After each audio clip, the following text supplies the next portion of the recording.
The January 6th committee may be finally getting it.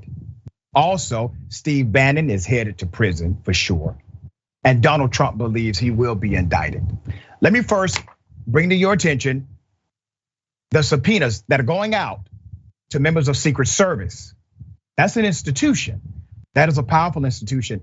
But according to the Inspector General, members of Secret Service decided to delete text messages around January 5th, January 6th, and maybe January 7th in order to hide their correspondence about the insanity of then President Donald Trump.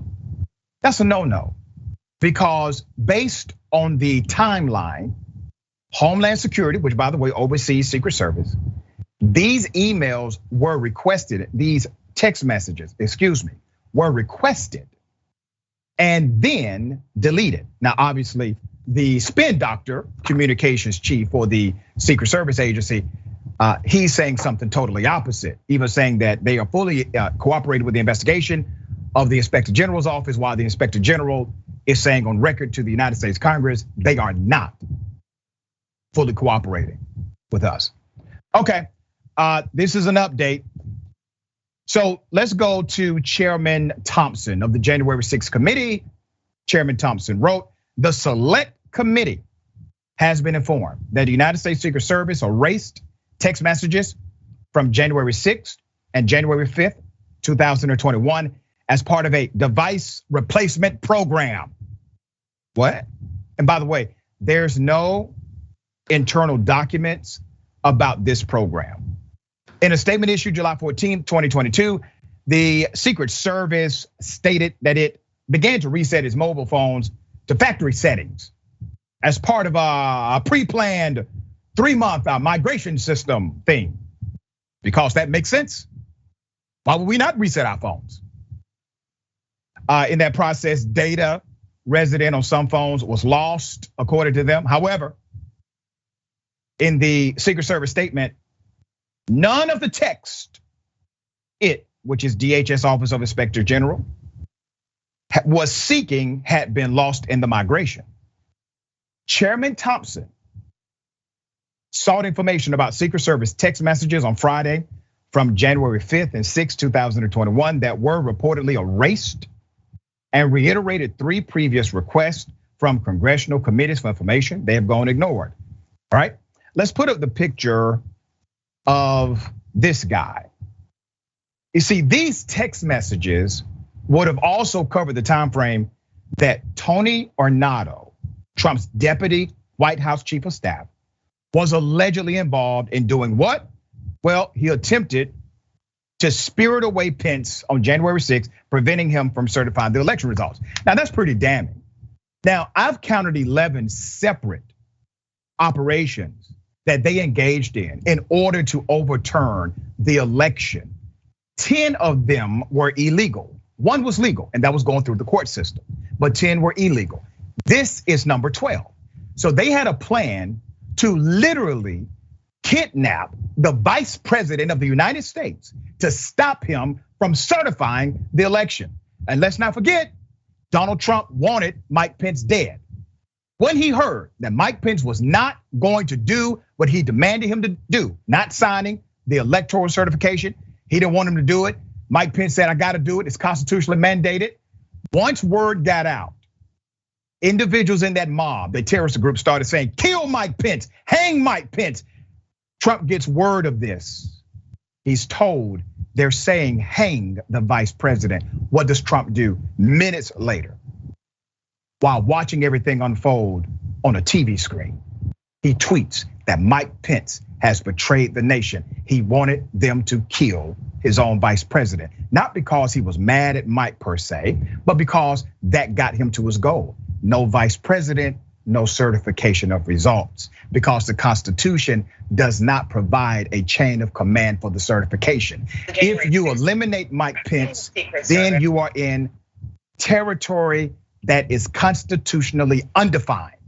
And at that point, rules are made up. All right, so this is an update to another subpoena, okay, by the January 6th committee. Steve Bannon. Steve Bannon's going to the pokey. Counsel criminal contempt of Congress for refusing to comply with the subpoena issued by the House Select Committee investigating the January 6th attack on the Capitol. So they sent him a subpoena. They sent Gina Thomas a request. They should have sent her a subpoena, and they need to send Mike Pence a damn subpoena too, by the way. But they did send Bannon a subpoena. He got one. He ignored it, cited that he has some executive privilege that did not exist. A few days ago, Trump wrote a letter saying, "Oh, I waive executive privilege, Bannon. Go forth and testify."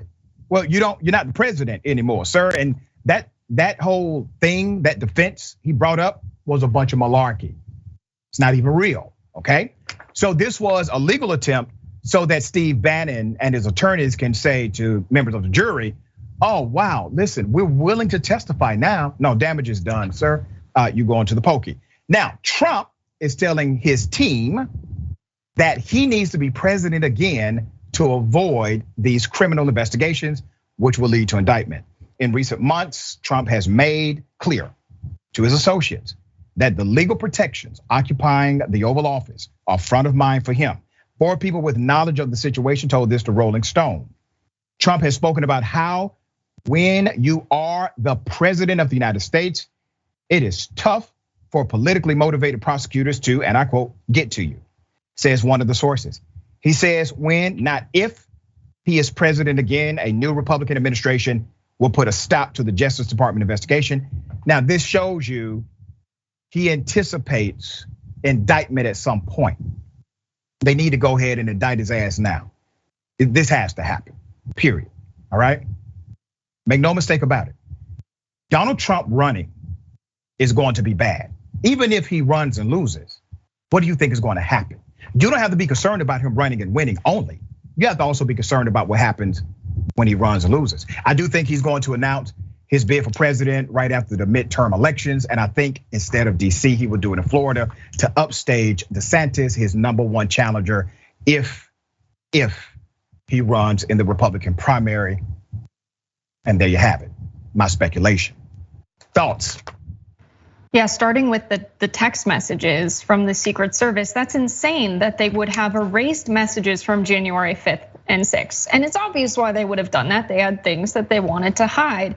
And just to say, this is a part of a pre-planned device replacement program, and we had to erase some of the messages as a part of that program.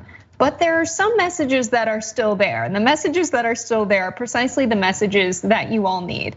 This is the Department of Homeland Security just setting themselves up to only turn over the parts of the text conversations that weren't criminalizing for them.